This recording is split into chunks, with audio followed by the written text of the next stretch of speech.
to address this crime and to assist in the safe recovery of stolen or looted artworks and other types of cultural property. Pour s'attaquer à cette forme de criminalité et aider à la récupération d'objets artistiques volés ou pillés et d'autres types de biens culturels, the FBI created a dedicated art crime team comprised of special agents with specialized training. Le FBI a créé une équipe dédiée aux crimes liés aux objets d'art. Cette équipe est composée d'agents spéciaux, spécialement entraînés specialized in cultural property crime. Dans le domaine de la criminalité liée aux biens culturels.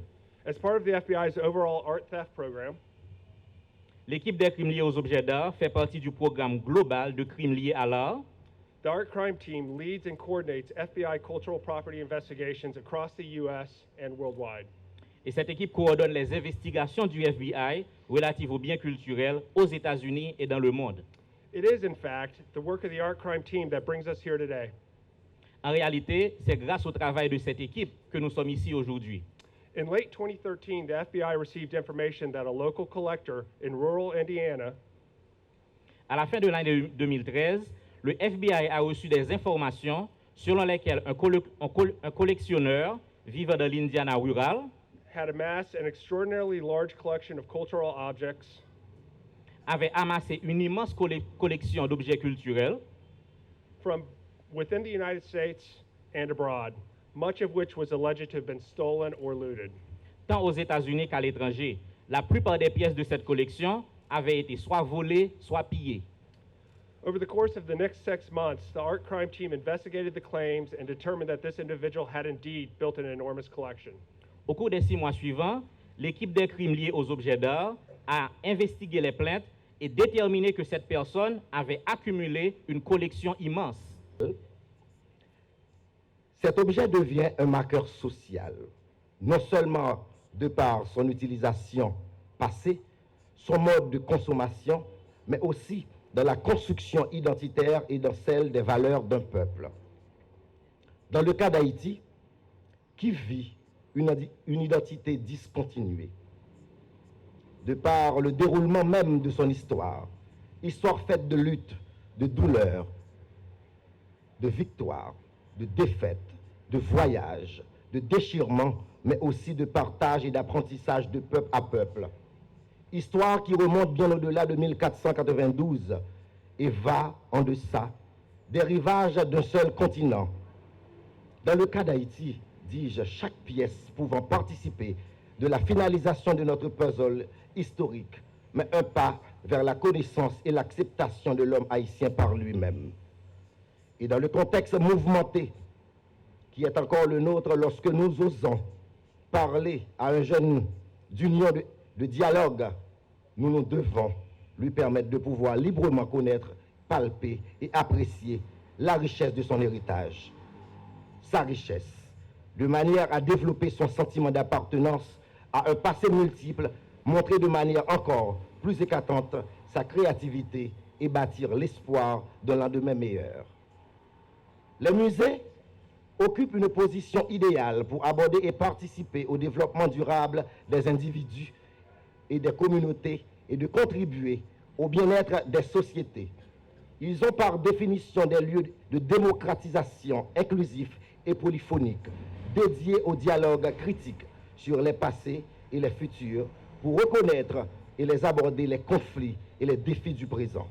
Je suis très honorée d'être présente ici ce matin au Bureau d'ethnologie et d'avoir l'opportunité de restituer au peuple haïtien plus de 400 objets historiques culturels qui avaient été transportés illégalement hors d'Haïti il y a plusieurs années. Vraiment, cette collection remarquable est à nous couper le souffle.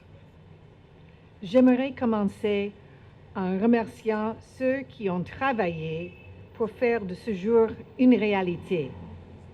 Tout d'abord, merci au Bureau fédéral d'investigation, le FBI, qui, par le biais de ses agents, a saisi ces objets, les a arrangés, emballés et expédiés à partir des États-Unis.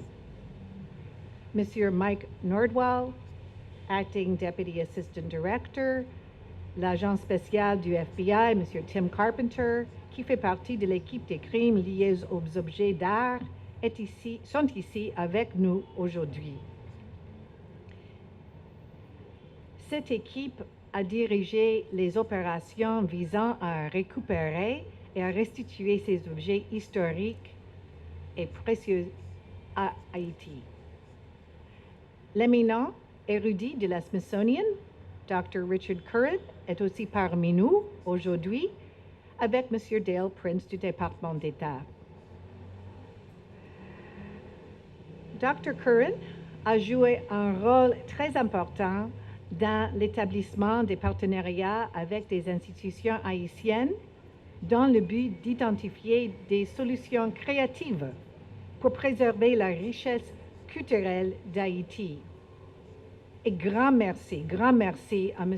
Hérault Josué, le directeur du Bureau d'ethnologie, pour s'être montré si patient en travaillant avec nous dans l'inventaire et l'inspection des objets et aussi pour avoir accueilli la cérémonie d'aujourd'hui. Le gouvernement d'Haïti développe avec les États-Unis d'Amérique une relation de grande confiance et d'amitié. Autant les mers et les océans nous séparent, autant nos cœurs se rapprochent. Cette amitié active entre nos deux pays renforce notre détermination à aller de l'avant. Elle nous a permis, à travers le temps et réciproquement, de lutter pour la défense de nos libertés. Elle nous permet aujourd'hui, cette fois, d'assumer et d'assurer la défense de nos valeurs, ainsi que la sauvegarde de nos institutions, voire même de continuer à enrichir notre patrimoine, comme c'est le cas aujourd'hui avec cette cérémonie.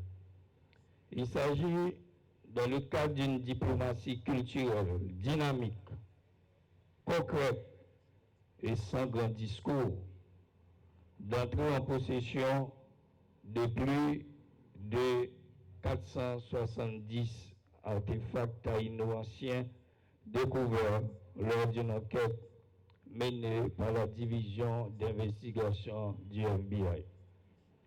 Ces objets archéologiques qui vont être classés comme patrimoine d'Haïti sont des biens précieux pour l'humanité tout entière et pour notre humanité en tant que peuple des Amériques. Ces artefacts comprennent un certain nombre de pièces datant de la période précolombienne. C'est au gouvernement qui incombe d'analyser l'origine de ces objets et leur bien fondé. Pour le moment, c'est le Bureau national d'ethnologie, organe technique du ministère de la Culture et de la Communication, qui en a la charge dans le cadre de ses attributions. Il s'assurera à mettre un plan de sauvegarde, de conservation et surtout de vulgarisation par rapport à ces nouvelles collections riches. C'est un trésor. Le peuple haïtien a été privé pendant un certain temps de voir ces objets uniques qui font partie de son patrimoine culturel. Le gouvernement est donc heureux de les recevoir et d'en faire bon usage